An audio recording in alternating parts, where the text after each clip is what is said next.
Good morning, Dr. Silberman.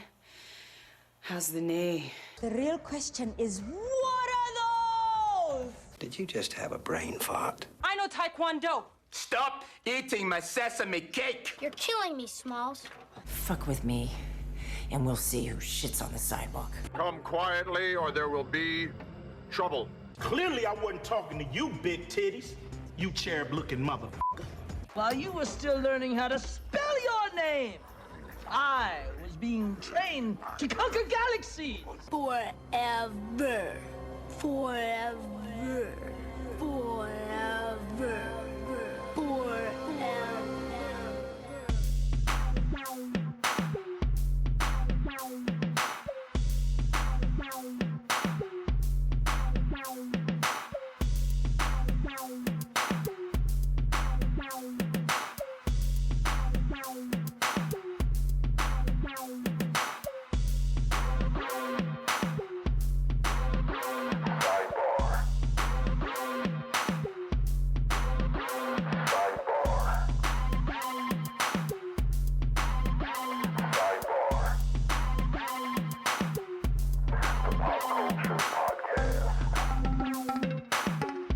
All right, let's talk about these boys now. All right, yeah, man, I've been waiting a week, yo. Man. Yeah, man. Hey, so, Adrian, I know we actually told you about this series. How did you first hear about this series, man? Just through Netflix, not Netflix, but watching Alerts Prime, because I wasn't really, I was cursorily, of course, because of the comic book, familiar with it, but that's all, just cursorily. So I didn't really, it wasn't really my my must-watch television type of ideal. So, yeah. I was aware of the comics as well, but like you said, just kind of in passing, because I'm not a Garth Ennis fan per se. But my coworker, who is pretty nerd-centric, Twan, he told me about it. He was like, "Yo, you hear about this series, The Boys?" And I was like, "Yeah, not really, not." I wasn't really paying any attention. And then the more he started describing it, I was like, "Wait a minute, I know what this is." And then I stopped and Googled it, and I was like, "Oh, okay." And then when the series debuted, I started seeing people talking a little bit about it online and reading a few things. And I watched the first episode, and it was like, "Oh, okay, this is damn." Yeah. This is something more than what I actually thought it was gonna be. So, but the series is based on a comic book written by Garth Ennis and illustrated by Derek Robertson.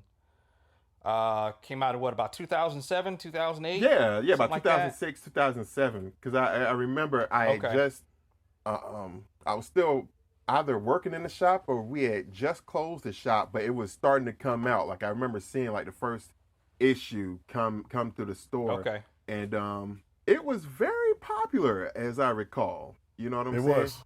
Was it? And it wasn't like X-Men popular, like selling 100 copies a month, but it was popular in the sense of everyone that, really liked, Ennis's work in terms of like Preacher and kind of like that offbeat writing that he does when it comes to like superheroics and stuff like that. They kind of followed him on to there and just really started getting momentum. And it's so funny, like the only character I knew from The Boys was Wee Huey, and that's because he was a little person. That's pretty cool. Wee Huey. Yeah, Wee so you would read the solicitation and previews, and it's like, oh, this issue, Wee Huey, blah, blah, blah, blah. Wee Huey. Right. And then, of course... And it was kind of cool the way that Frenchie would drop that, like, Wee Huey. He would call him that. And he's like... but, like, he called him, like 3 or 4 times, and by, like, the third, fourth time, he's like, are you still calling me I'm, like, 6 feet tall. Come on now. Right. So let me get this straight. So in the comics, he's actually a little person? That's right. Yeah, and they call him Wee Huey. Exactly. Yeah, that's strange. Yeah. The thing that I kind of liked about this series is it was a sleeper. It wasn't something that was sold in a big way. I almost feel like to some extent that this is kind of like Amazon Prime's their Daredevil or their Punisher or their whatever their Jessica Jones, because it was kind of like a small comic book property thing that, you know, people started buzzing about, and then it kind of became something fairly huge, I think, for Amazon Prime. Probably the only other thing that I can think of, at least currently, that they have that is really has people talking is the show Fleabag. Oh, okay. That's written and stars Phoebe Waller-Bridge.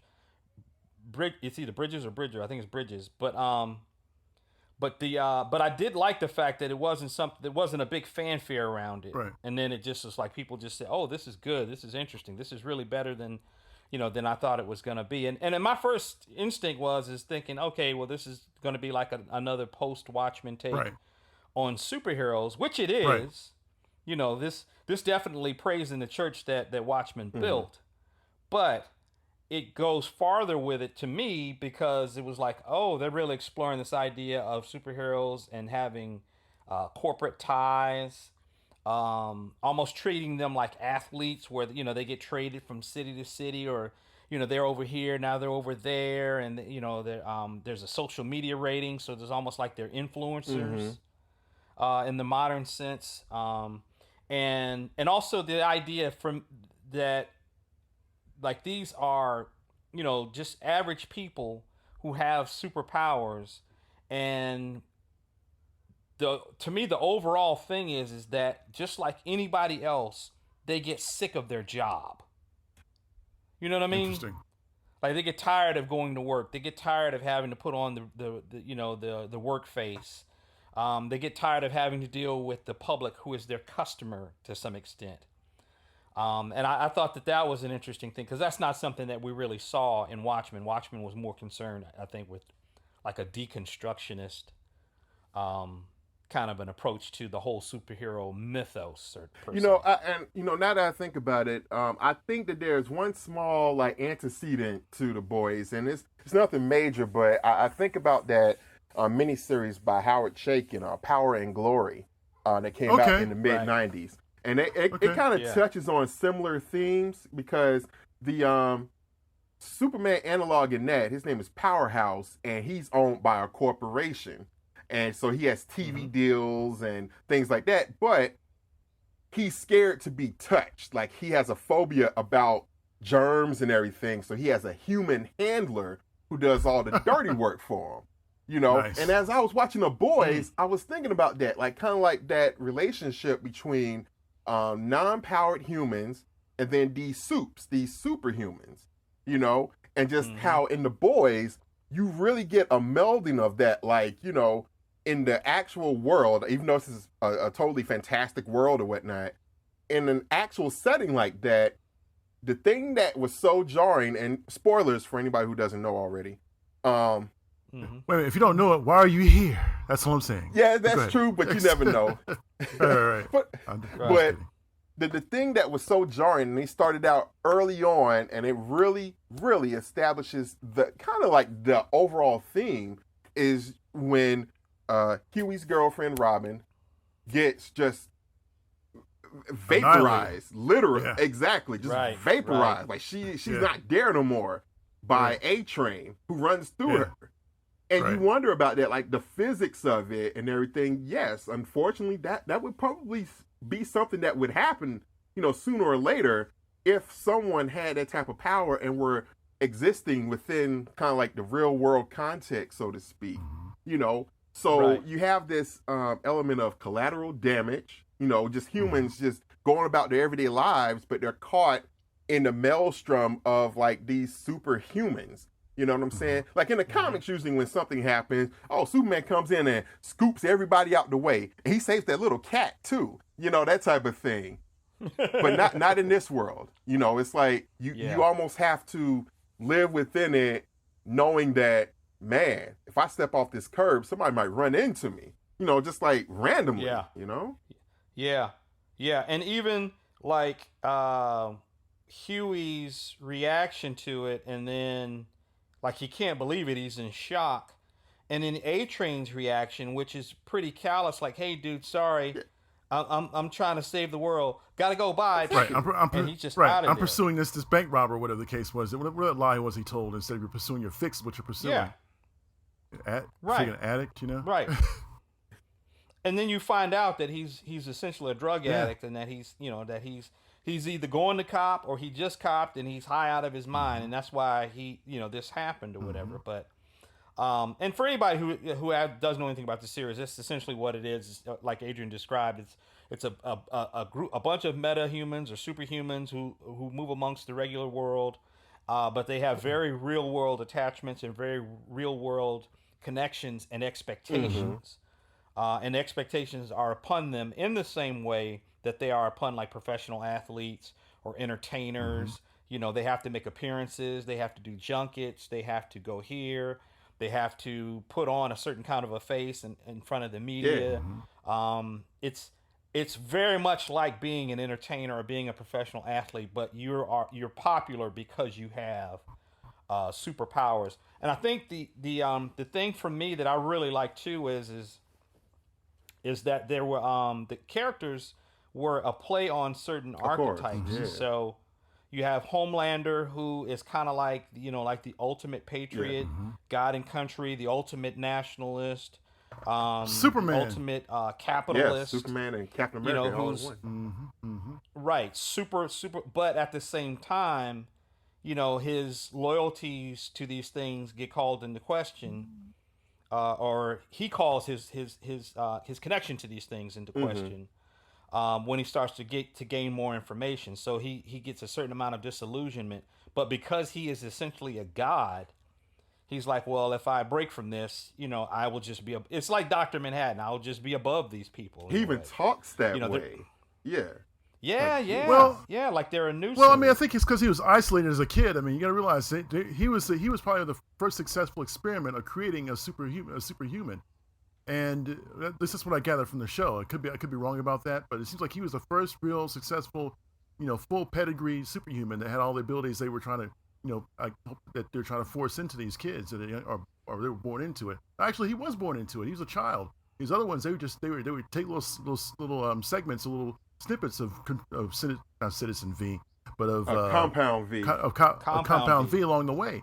So it's one of those things where it's like he was raised in such a way that made him like had this kind of ingrained him a certain kind of psychosis. You know what I mean? Well, the way the series plays it, and correct me if I'm wrong, he wasn't born a superhero, was he?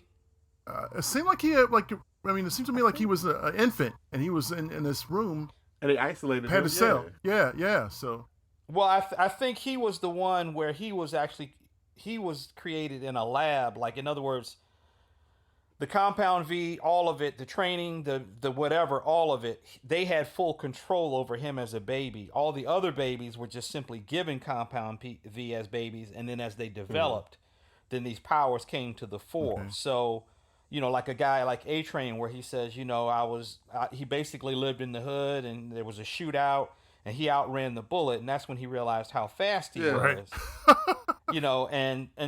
And same thing, like in the beginning, they all say, well, they started to realize that they have superhuman abilities at some point, and then like in the case of Starlight, her mother was like a show mom. Like she said, she decided she was going to exploit this. Exactly. She was going to exploit this from the very beginning, and you even find out later on in the series that she gave her kid up for the opportunity to to be a part of this and to be quote special. Yeah, right.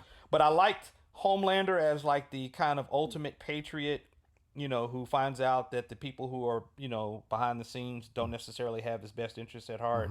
I liked Queen Maeve, where she's a badass at work. She's got it all together at work, but her personal life is kind of in shambles. And she's got a drinking problem. You see her drinking constantly throughout the course of the show.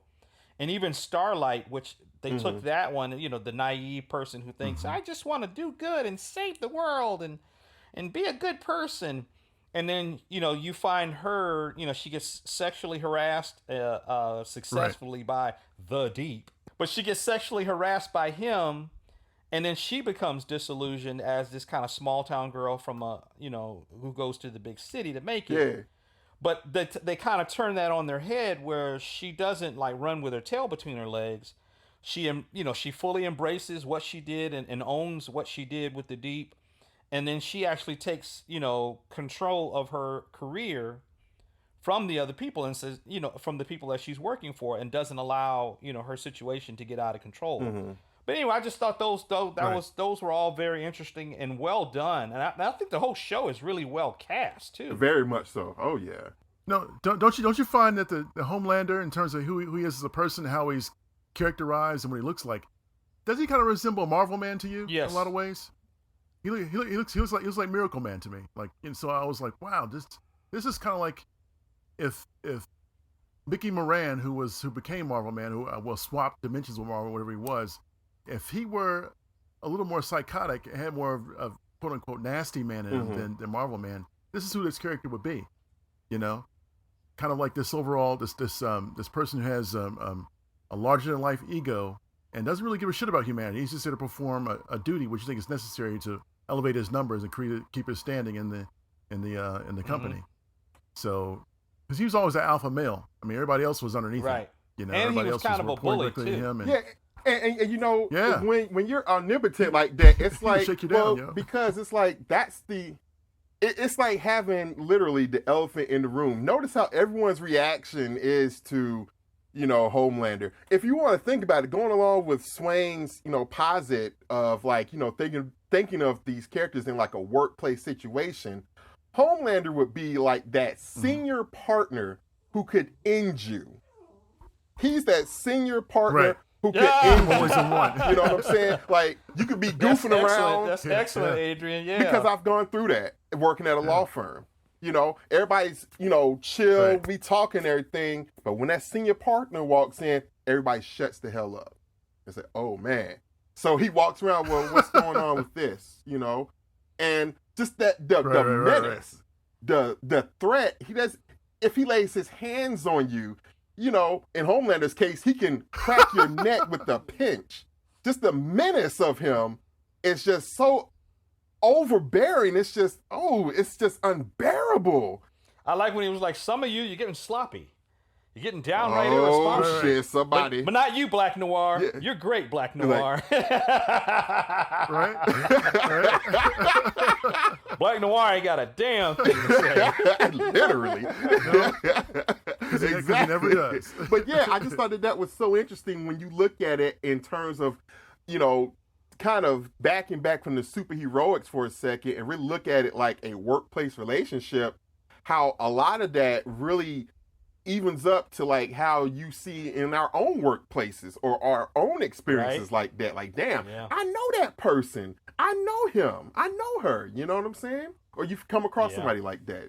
Yeah. Yeah. D, I thought that this was just an absolute stellar example of what you have been championing for years, going back to, the old incarnation of SiDEBAR, man. Where, if this had been a movie, I think it would have been infinitely less successful than it is as a TV series. The fact that you had multiple episodes to build this out and to build out the world and to give you a slow burn in some cases for the characters and for the situations was a very good thing, and it served it well. So by the time you got to the end, you had lived in these situations and lived with these characters and lived in this world long enough to really feel a sense of stakes that were established in the beginning that are different now at the end of the series. Yeah. And I really think too that like for instance, Huey is the, like the prototypical normal person who's brought into the fantastic world, and like the hero's journey, he's got to decide whether or not he's ultimately going to accept being in the fantastic different world, or if he's going to retreat back to the normal world. And so you see him in the first episode, when he gets approached by Billy Butcher, he's like, I'm not going to do this. Are you crazy? Get out of here. And then he decides he's going to do it. Right. A wire. Exactly. Yeah. You trying to get me killed? And then you even find like one or two, maybe three more times, 3 episodes later, he's still, after he blows Translucent up and something else happens, he's still saying, look, I got to get out of here. You guys are, what I'm saying? He's still resistant to the chaos and to the super chaos that is their world. And, and if this was a movie, it would be like The Bourne Identity or it would be like Terminator, where before the second act starts, you've got to get the normal person to accept going into the extraordinary world or whatever. And it always feels a little bit rushed when it happens in a movie where you're like, okay, you were just waiting tables like 20 minutes ago. Now you're running around with a robot killer. Come on, man. So you have to really try to sell that fast in a movie. And they did a very slow burn with it. And I thought it was effective for this, because it was episodic television. Yeah, and that the turning point where that Huey has kind of accepted it and is brilliantly done in just a couple of pieces of dialogue. When Huey is just like, remember when I blew up Translucent? I kind of liked it, Yeah. That's when it's kind of like, the worm has turned for him. Okay. The worm has turned. Yes. Yeah. Right. Yeah. You're on the dark side now, sir. Right. And it's kind of funny. No more Anakin. But it's kind of funny how, Butcher is really kind of like that anti-Obi-Wan. He's the call to adventure, but it's more like, instead of adventure, it's a call for revenge. Right. So he's like, I'm going to show you how you can get Based your on his own personal revenge. experiences, yeah. But you have to come over to the dark side. Don't deny it. It's just what you have to do if you want this to happen. He resists the call to revenge, and then he embraces it, and then that's it. Yeah. Yeah. And you get the sense too that Butcher, that's what happened with Butcher and Mallory, where Butcher's fiance is missing, and then she tells him, "Oh, this is where your fiance is, and this is what happened to her. And if you're man enough, if you're badass, and if you're angry enough, we can get them. We can take them down." Yeah. So you get a sense that that this is something that they do, and even with him trying to get Huey to plant the bug in essentially what is the Hall of Justice. In the Hall of Justice. When he plants, even getting him to plant the bug, he knows that if Huey gets killed in all of this, there's no skin off of his nose. Huey was just an average person who will just disappear from the face of the planet, and nobody will be the wiser. Yeah. That's why once he does it, he's like yeah, Huey, did. Whatever, I gotta go, bye, and he's ready to kind of ditch it. That is kind of true. Yeah. Now that you mention it, yeah. Dang. Yeah. So. Yeah.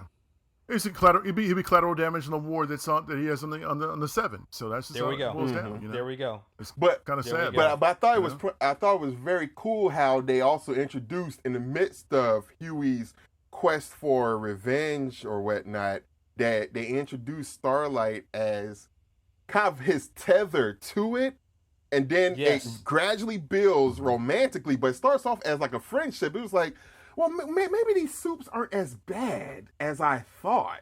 And Butcher is always that big ass cold bucket of ice water, like get back on your job. Fuck wrong with you. Yep. Exactly. Check yourself. What are we doing here? Hell. But he can't help himself because he still has his humanity, whereas Butcher's has been reduced in some regard. Just by, as we find out what's happening to him, Yeah. Right. I mean, you gotta think about it. I mean, think about the same situation that he finds himself in. Is kind of like where Huey. There's a confederacy of situational happenings in a situation, right? Wherein he relates to Butcher because Butcher's actually doing something about the problem, and Butcher sees himself inside of him when he first started off because he was naive too, is what they truly were. Remember the comment he made at the party about his wife, being the social media maven for Homelander, and he was all about let's go get that money, go get that opportunity, not knowing that, I mean, I'm still not satisfied without trying to spoil anything. I mean, I'm still not satisfied with the end result in terms of was she seduced by him or did he rape her? Was it consensual? Yeah. And undoubtedly, the way the series ended, they're probably going to have to address that early on in the second series, as far as what actually did happen, because she doesn't quite smile when she comes around the corner and sees Homelander first. She kind of like what are you doing here? And then she sees Billy and her face just drops. Yeah. Right. So you don't really know, but Let me ask you this: what do you guys think are some of your favorite moments and some key moments? Oh man, in this series that really because there were some old shit moments here. Yeah. Too many. Good God. Oh yeah. Oh yeah. Oh man, I'll tell you the one. You want to go ahead? Go ahead, man. No, I mean, we probably the first same oh shit moment was like when I knew this was something that was different. When Huey's girl just gets splattered, man, and they show it, and it's just like this puddle of blood that splashes in Huey's face, and all you see is holding her hands. It's like, what the fuck happened there? Yeah, right. That's like I was telling you guys earlier when we first were texting back and forth about it. That's like the singular, probably most violent scene I've seen all in any superhero movie, with a serious like, there's superhero on superhero violence, there's superhero on villain violence, but superhero on humanity, basic humanity violence, you never seen that before in terms of the fact that it was an accident. Right. Like that was to me the bigger than what happened to her was the fact that this was just like a cop who shoots an innocent person by mistake. Somebody catches a stray. This was you're in a high-speed chase and you happen to run over a civilian. Mm-hmm. This is just any number of scenarios that you can think of where just an innocent person who just happened to be there gets trampled, like literally trampled. Mm-hmm. And that to me was the bigger part of it, for where I was like, okay, I see what they're going to be exploring with this series now. It's not just like in Watchmen, we were shocked that that the comedian tried to rape the Silk Spectre. Yeah, is that her name? Sally Jupiter. Silk Spectre.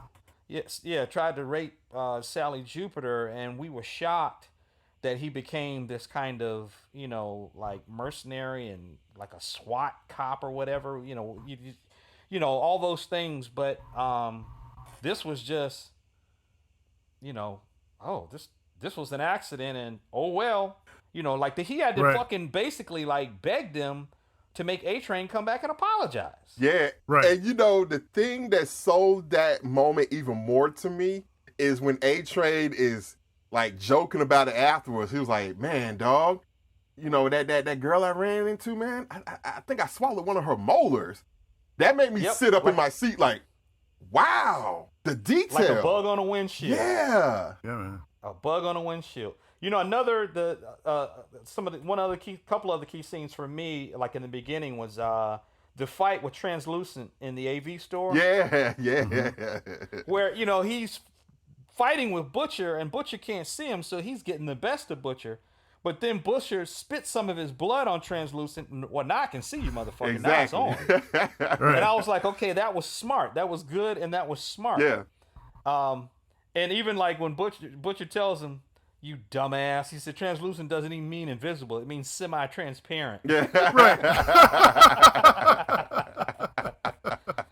I was like, that was cool. Oh man. Hey, go ahead, man. The airplane sequence with Queen Maeve and Homelander. Oh man, that was heart-wrenching, man. That was just I almost couldn't watch that where he was just like, get the fuck back.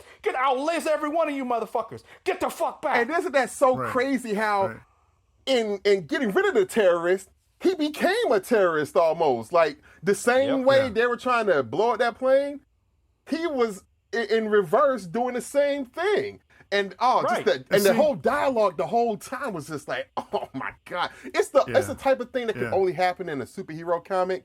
To have like this really expansive dialogue in the midst of all this other shit happening. You know what I'm saying? Right. And then it have a double meaning. You know what I mean? Right. Oh man, they and then the passengers and the little girl and her mother begging, take us. No, take us. And they're running after him. And then they look out the door and they're going out to sea. You know where they're going. It's a one-way ticket and just Homelander and Queen Maeve just like, well, damn. There's nothing we can do. Yeah. Fuck. And see, here's the thing though. Like, he's not really a hero, dude. That's the thing. That's the thing. This is one of those deconstructions of the myth of a hero. Like the things they do is because they have the ability to do them, and they're using it to their own benefit for a corporation to provide that service. Sure. They're not heroes. So we can't even get it twisted as far as like them being just benevolent. They play the benevolence up to the general society so they can get more money out of society to further their own financial goals and gains. So to some, I don't mean to cut you off, D, but to some extent, it's like, okay, you know, a police car has on the side of it to protect and serve, but that's a job. Right. That you make money by. And you want a raise like everybody else wants a raise. And you want a promotion. And you want, you know, you want the good route. You want the good duties. You don't want the shit duties. Right. You don't want, you know, you don't want to dump trash, and you don't want to work in the part of town that's least desirable. You want the sweet one. You know, you want to get the accolades. You know, you want to get the big busts and not, you know, the bullshit busts. You know what I'm saying? Right. So, like you're saying, D, it really is. It's the idea that, you know, this idea that it's not done out of benevolence like Spider-Man. You know, with great power comes great responsibility. With great power comes great opportunity. You know, to some extent. Nice, you know. Nice, man. Well put. Now I did have another moment that literally I had my hands over my face and peeking through them like a little kid, man. Peeking through my fingers at the screen. This was after Pop Claw and A-Train escaped to Havana. and you know, basically the setup is that, you know, Pop Claw, as we know as the viewers, you know, has basically, you know, revealed the secret, this Compound V, to Butcher and the gang. You know what I'm saying? The boys. Right. The boys. Thank you. And A-Train is pumping her for information, you know, just trying to find out, who'd you tell? And she's telling him, nobody. So finally, at the beginning of one of the episodes, he has her alone, you know, away from that particular city, away from all them people. He's like, look, it's okay. Cuba. Yeah, exactly. It's okay, babe. It's okay. Now, just tell me, who did you tell? And gradually she breaks down, and that's when my hands went over my face, like, oh my God. Oh, what is he gonna do? Yeah, this ain't gonna end right. Oh no. And so when he tells her, I was like, oh shit. And then when he just goes over to the bag and then puts that double hit like Two Gun Kid. I was like, why did they have to play the ricochet? Oh man, damn. They should have used the cartoon. Exactly. I was like, oh damn, he gave her that good hair run. It wasn't even step though. That hot shot, yo, like from The Wire, yo. She got that good. But got that good, yo. He got that. He said, no, this ain't that stepped on. But yeah, I knew it was gonna end poorly, and I was just like, man. And it was at that moment I knew the series had me.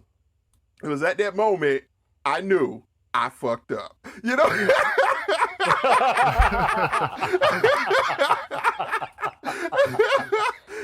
And just from then on, I was like, oh, I'm in, man. Nice. Wow. No. To that point, the whole thing with Pop Claw, man. I mean, again, the whole series, man. The whole series, it teeters on the responsibility and the lack of responsibility that one person makes, and that's A-Train. See, the whole downfall for the series starts at A-Train's accident. Everything just spirals out of control because if Huey was the en route for the other boys to gain access to the for Seven. Butcher to get, yeah, exactly. Right. He was. Right. Because Huey was the brains. I mean, he had all the technology down pat because he worked in like this glorified, you know, Radio Shack type situation. Yeah. So, you know, sharper image, you know, without someone sharp. You know what I'm saying? So it was one of those things where you're kind of like, okay, you know, if A-Train had just done him a solid and stopped and paused and hadn't been such a fucking drug addict, none of this stuff would have happened, you know? You think about it, you know? I mean, because, I mean, granted, I mean, there was all, you know, Butcher always had a hard on for Homelander because he didn't know what happened to his wife, you know? And if Homelander had been an upstanding kind of guy, he would have simply said, you know, like told Butcher from the beginning, you know, I know you're gunning for me because you can see everything. You have X-ray vision, all that bullshit, or pick up people's heat signatures with their breath or whatever. You can see all that shit. So just come to me. Let's talk about it like man to man instead of like, you know, God to God or God to man, or whatever the case may be. Yeah. So I liked how it ended in such a way, which without going too far into it, how where, you know, now you question all the angst and stuff that Butcher had towards him because he thought he had killed his wife, and that's not necessarily what happened at all in this situation. Or whether she went willing like a Pied Piper, or she was actually seduced or raped by this guy. You don't know. You won't know until next season or whatever. A-Train's a problem for me, man. He's an asshole. He's an addict. He's the antithesis, or no, he's like your modern day athlete to me, dude. He does everything for show. I mean, if he hadn't, if he had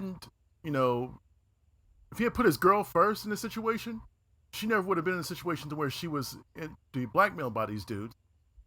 And because she sat under his face, and it was a very real sitting on the face type situation. Wow, yo, I did not expect that to happen, man.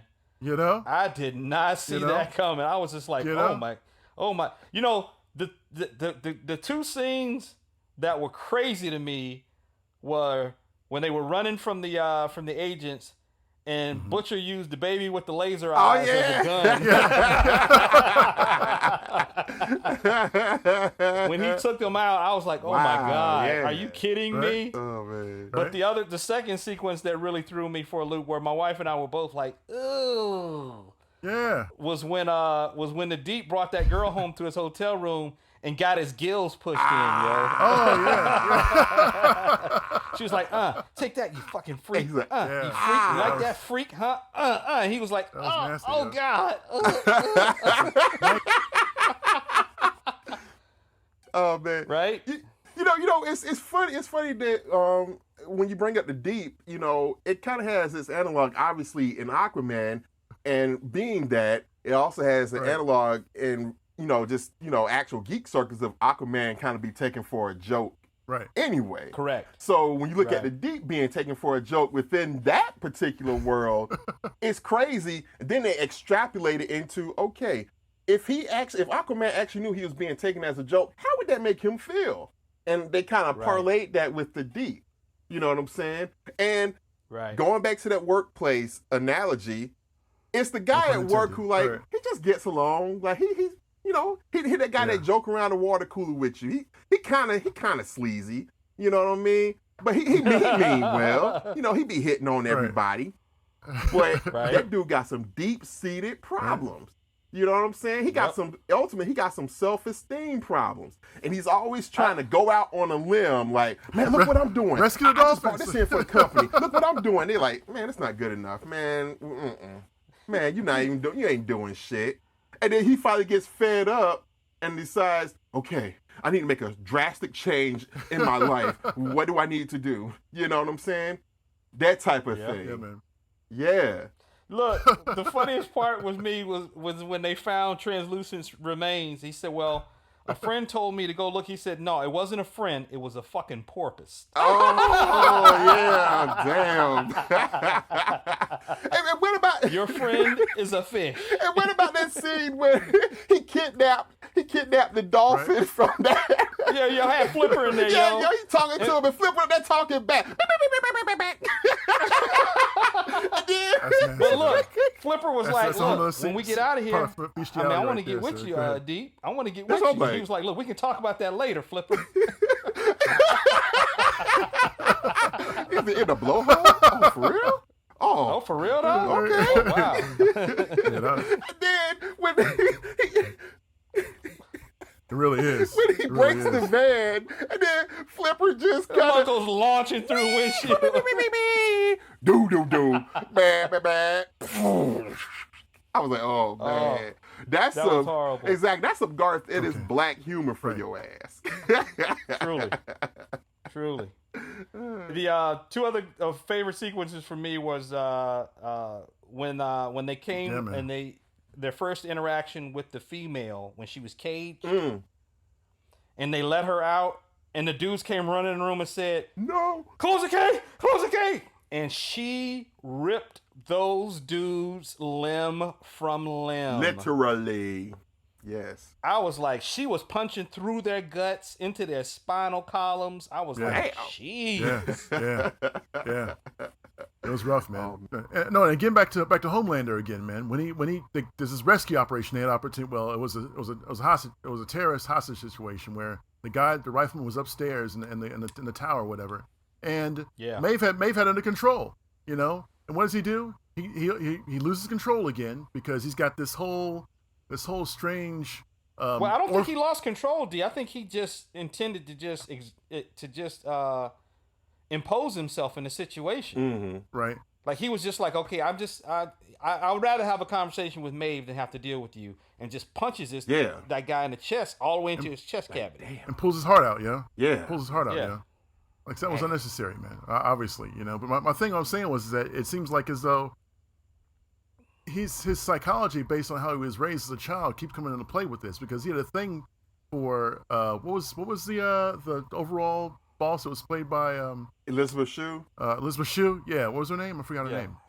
Stillwell. That's Madeline right. Stillwell. That's right. Yeah. Yeah, he had a thing for her and her child and how she was treating him, and all he wanted was the comfort to be treated like a child, and as much as he possibly could as a grown ass man, and he still wanted sexual things from her too, ultimately.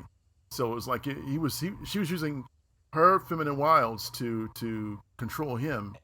And the fact that she had that whole motherly thing going on with her own baby. Right. Because at first you thought he's in the hallway looking at his own picture. Yeah. Right. And then you find out he's using his X-ray vision and watching her while she like lactates and does a breast pump. That was some creepy shit, baby. That was some creepy shit, man. Yeah. But I also wondered in terms of her, like, when they I don't know if they had done it previously, but towards the latter episodes where they do show Stillwell and Homelander getting it on, you know what I'm saying? And he prematurely, comes or whatnot.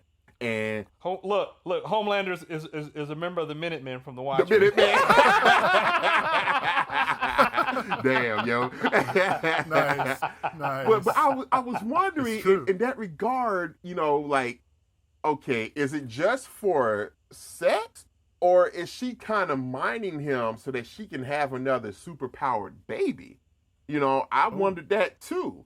It was like because she didn't seem bothered by him being a Minuteman, so to speak. She was like, "Oh, appreciate you." Well, no. She was. I think all of that was just control. It was control. Okay, it was control because think about it.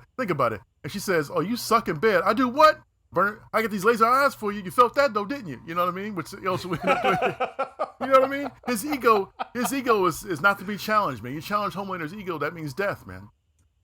Yeah, that's true, but he got that one Achilles heel. You know what I'm saying? Ultimately, he wants some type of that, whether it's an Oedipal complex or whatnot. He lacks that human contact that he did not have when he was raised in a test tube, so to speak. That's true. You know what I'm saying? So he keeps looking for. That's his rosebud. That mother figure. You know what I'm saying? He finds that in Stillwell, but it's also not just a mother. It's and not even quite a lover, because what they do is not sex, not love. You know what I'm saying? Just some. No, it's not even. It's not even close to being romantic. Exactly. It's so dysfunctional. Yeah. I think the other thing too, I guess, really to bring Dee's point about how he's like, you see his lack of care. He goes in the cockpit of the plane, he laser blasts the terrorists, and then destroys half of the console. Right. So now the plane is going down. I'm like, okay, what kind of goddamn superhero are you? You ain't no better with these laser beams than you are with your dick. It's like, okay, control yourself, bruh. It's like, aim. Check yourself before you wreck yourself.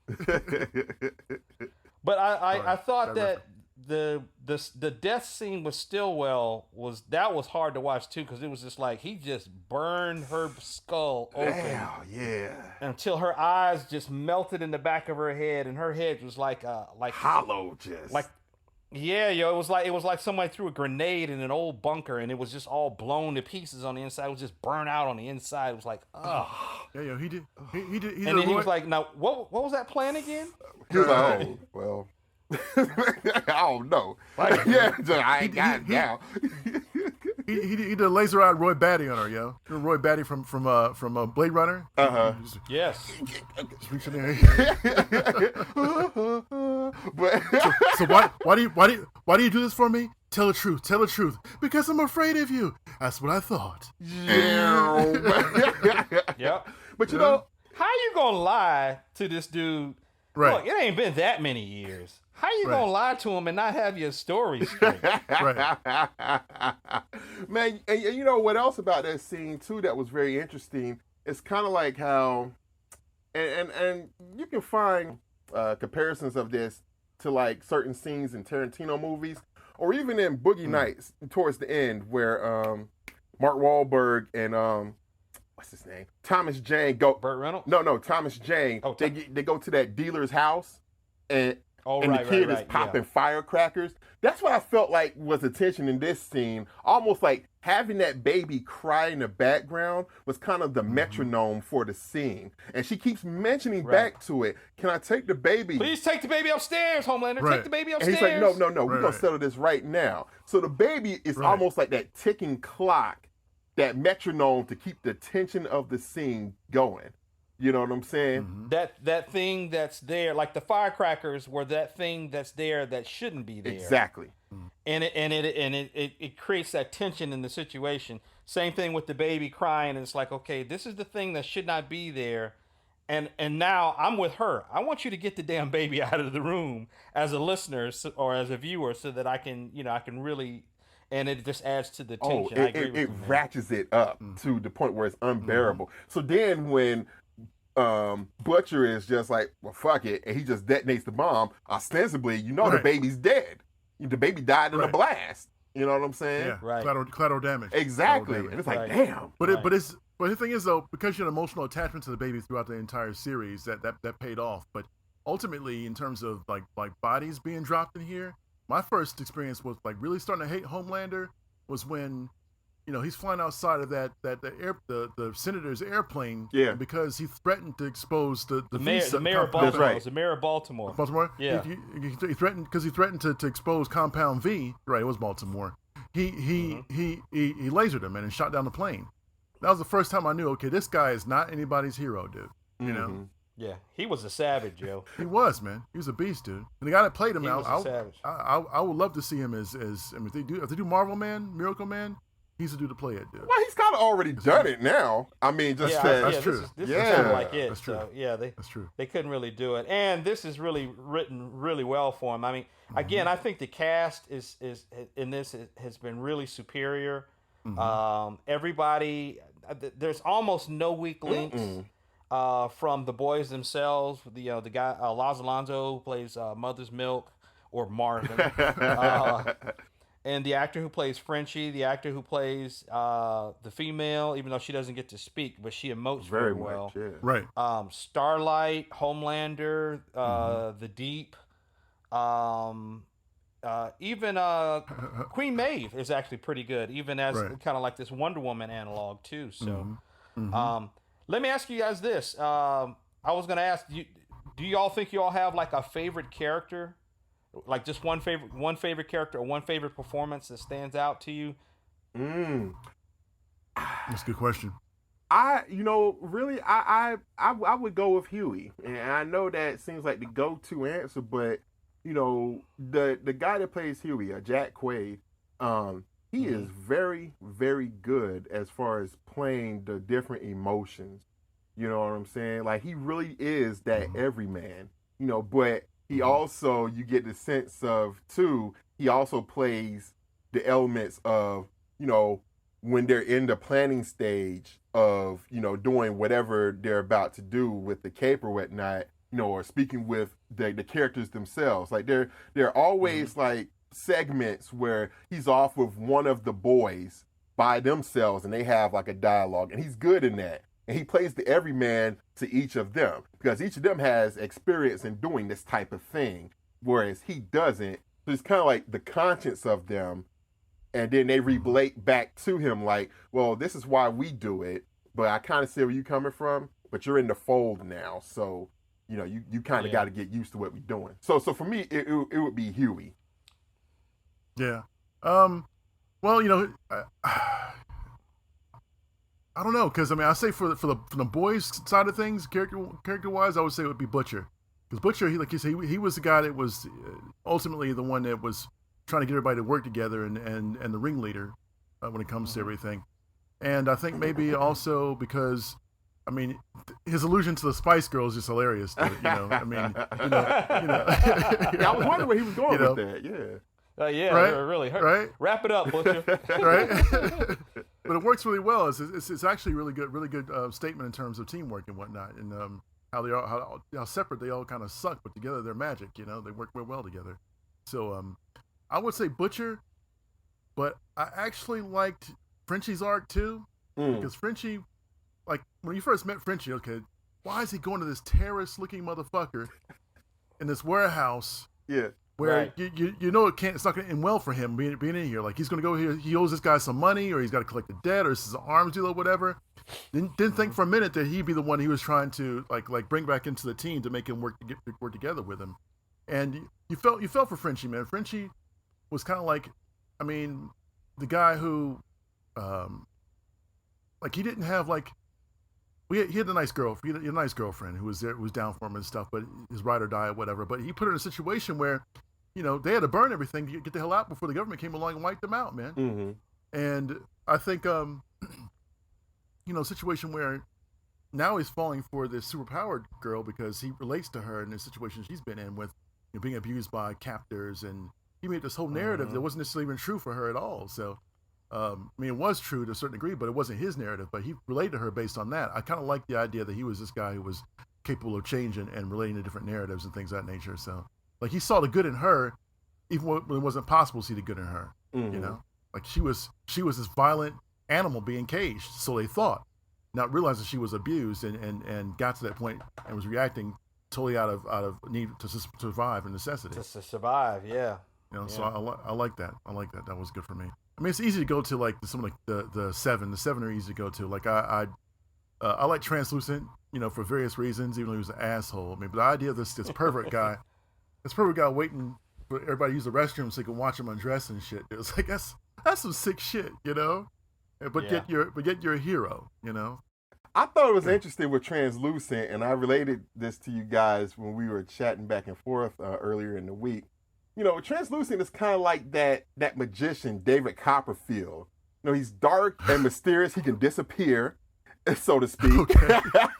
But also, when he was caged up and he was talking to Huey, and when eventually he gets out of the cage and he appears, and he's with the hands, and he's telling Huey, "You don't want to do this.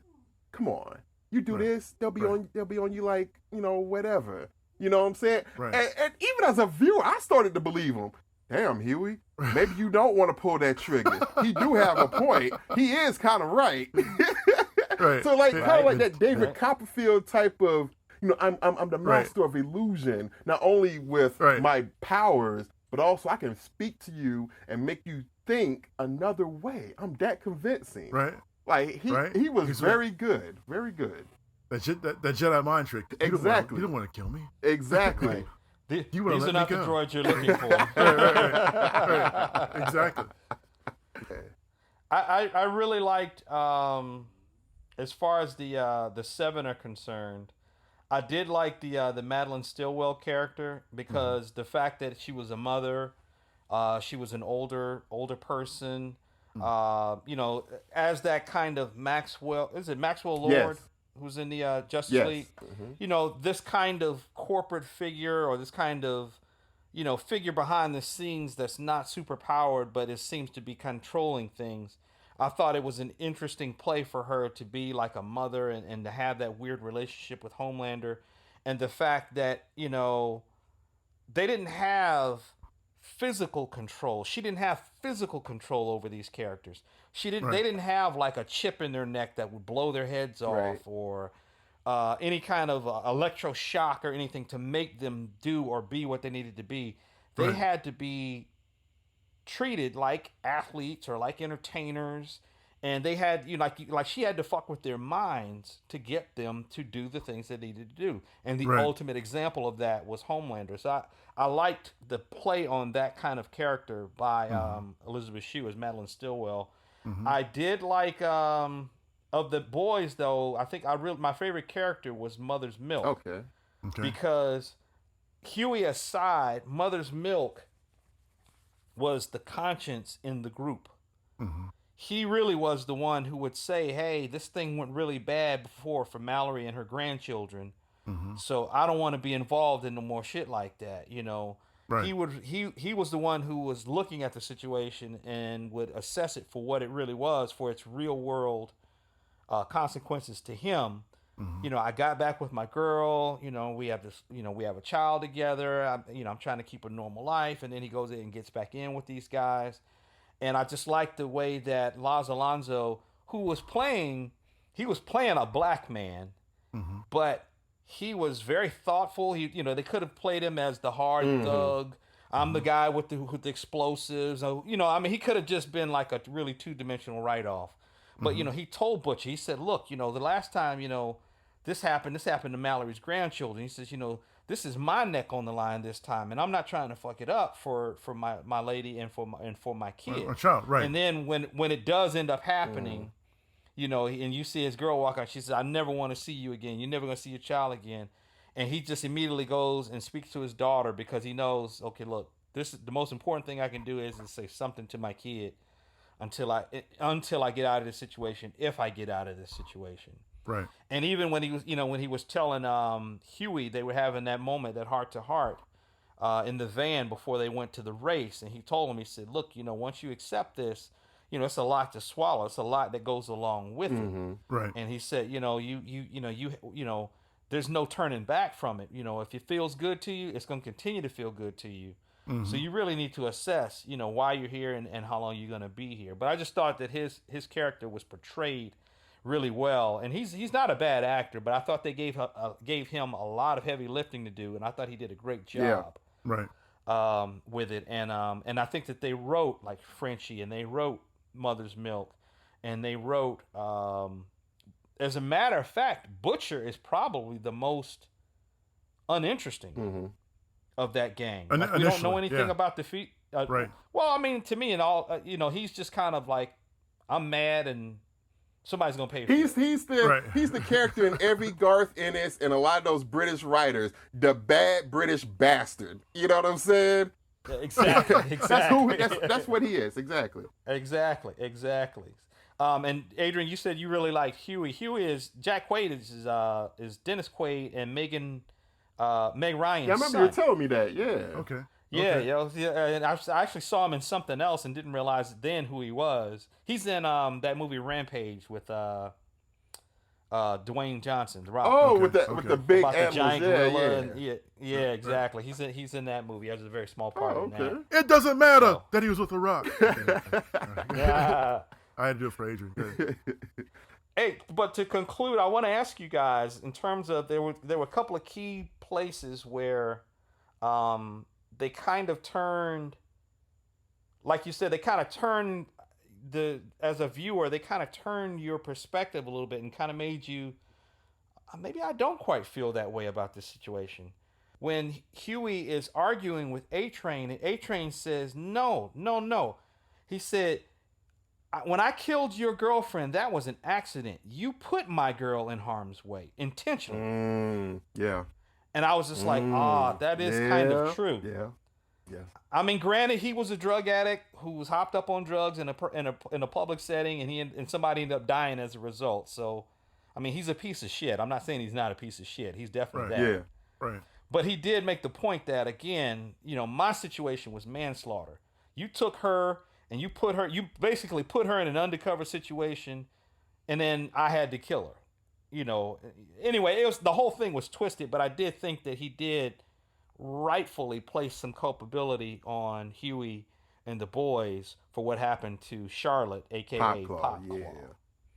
Yeah. I mean, I guess in a twisted way you could say that, but for me, it was a situation where if you had not been on drugs in the first place, these other incidents never would have occurred. So you set the ball in motion. It's easy for you to turn it back on Huey as being a responsible person for your girlfriend dying. But if you never put in that situation to react, you know, here's the thing: like, everybody knows porcupines stick, so don't get too close to them. So I mean, if you think that, you know, don't raise their needles up. Like, if you get there's a response, you know, for every action there's equal and opposite reaction. So if the things are in motion, you know, it's because one person started that thing rolling in motion, and you can't go back and now reverse it on Huey because your girl got killed. You chose to kill her. You know, it's your responsibility for your girl. You put in that situation by violating this man's girlfriend's right to live based on your actions. So now, yeah, there's an equal and opposite reaction to what you did because somebody has the ability to stand up against you and turn the tables on you and put you in a position which you're uncomfortable with. You didn't have to kill your girl. You chose to kill your girl because you punked out with Homelander because Homelander would have ate your ass up in a fight. That's why. Homelander would have killed your ass. Well, but I think the thing that again still lands a certain amount of responsibility or culpability on Huey and the boys is essentially once they realized that they could use Charlotte, they did. They treated her as casually as the superheroes treat the human beings, where it's like, okay, you are a means for me to get, my high ratings and for me to get my endorsements and for me to get, my bigger position in the 7 and to become more popular. And so even when they were in that round table in the counseling, in the group counseling session or the group therapy session, and the woman says, one of the superheroes saved her from a burning building or whatever, or she was falling or whatever, and it ended up snapping her spine. And she's like, I'm just grateful to be alive. And, and Butcher tells her, you guys sound like pathetic. You're kissing these superheroes' asses. Right. Did you ever think that he didn't even care that happened to you? Right. That mattered to you? It was just a matter of, I was told to get here and save a few people so that I can fulfill, my obligation to Voight, the corporation, and I can, I can get my propers. Right. Get my shine. Right. And that's all they cared about. So I just think to some extent that really was it, where it was like, okay, we found somebody that we can use. Let's use them. Yeah. As far as that was concerned. Anyway, that was the thing for me where I was just like, ugh. So he's not completely wrong. Yeah, no, that's true. That's true. Let me ask you this. I granted all the superheroes were pretty much analogous to other actual superheroes and other major mainstream companies. Do you think that Homelander just gave up, didn't try to save the people on the plane, just didn't give a fuck from the beginning? Because he could have. In theory, he's strong, right? Like he could lift shit too, as well as being. So in theory, he could have gotten underneath the plane if he had chosen to take care and try to give a plane a safer landing. Maybe not the best landing in the world, but not the ultimate demise, which they came to by crashing without any kind of assistance. You know what I mean? Like he could have tried. He didn't even fucking try. It's like, okay, that's not the way we wanted to go. Let's go sideways. Let's get out of here, Maeve. Maeve's like, no, don't do that shit, man. It's like, try to save some of them. It's like, no, let's just go, Maeve. I'll leave your ass here too. I was like, that was cold, man. It really was. It really was. And I like the idea that he, was saying the physics of it, as we see in comics where Superman gets under a plane and that just doesn't work, in this particular universe. It's like, okay, in order for him to lift something, he has to be standing on something that can withstand the force of him pushing against it. Granted, I don't know if the physics even plays out for that, but I do like the idea that, in this world, superhero physics, as we have known it to be for, 80 years or whatever, doesn't quite play out as easily as we would like it to. Right. You punch somebody too hard, you do go through their body. Right. You know what I'm saying? You can't necessarily fly a plane or pick up a plane unless you're standing on a surface that could support, you being able to do that. Otherwise he says, I'll just push right through the fuselage or whatever. And, well, can't you fly them down to Earth, which is what Superman would have done in the Silver Age? He'd have done that in Silver Age. Zoom, zoom, zoom, zoom, zoom, zoom, zoom, zoom. He's like 123 times. No. Right. This is done. And like Dee said, I think he just had resigned himself to where people are going to die, but in my world, people die every day. I can't save them all. Right. I can't save them all. And he's so pompous and smug. When he goes to that hostage situation where the tactical team is outside, he's like, hey, you guys are great. Go take a smoke. Yes. Right. Go take a smoke. I'll be right back. I got this. It was crazy, but yeah, man. Just as kind of a nice ending point to it, they recently announced in an article, Seth Rogen and Evan Goldberg are the two guys who produced the show. They produced Preacher, and they produced this show, and they produced it with a guy named Eric Kripke. Eric Kripke actually created and produced Supernatural, which was on for many seasons. Okay. That's where he comes from. But anyway, Rogen and Evan Goldberg were being interviewed about something else. I think about that movie, The Good Boys, that's out. Okay.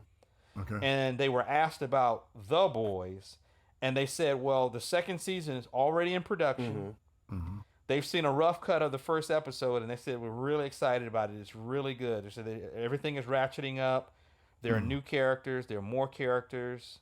And they think everybody's really going to be excited about it. So this is very different from network or even from the Netflix model where you'd have to wait, 8 or 9 months, 10 months before they would come out with another series. Right.